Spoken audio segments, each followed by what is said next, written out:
Will India offer any human assistance to Lebanon?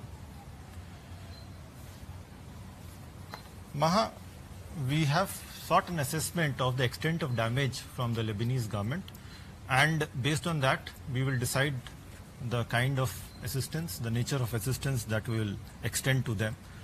You would also recall that there was a tweet from our embassy. There have been no reported casualties amongst the Indian community there. There have been 5 minor injuries which have been reported. Our embassy is in touch with the community associations and it is extending all necessary assistance. Could you give a sense of the activity flowing from the frequent conversations between India and Russia at several levels, especially between the two foreign officers? Sandeep, I think you are referring to the press release which was released after the telephone conversation between Foreign Secretary and the Russian Deputy Foreign Minister.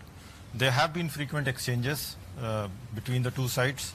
Prime Minister and President Putin, you would recall, had spoken on the 2nd of July when Prime Minister congratulated him on the successful national vote on constitutional amendments in Russia. Then in the last week of June, Raksha Mantri had visited Moscow. The Indian military contingent had participated in the 75th anniversary of victory in the Second World War.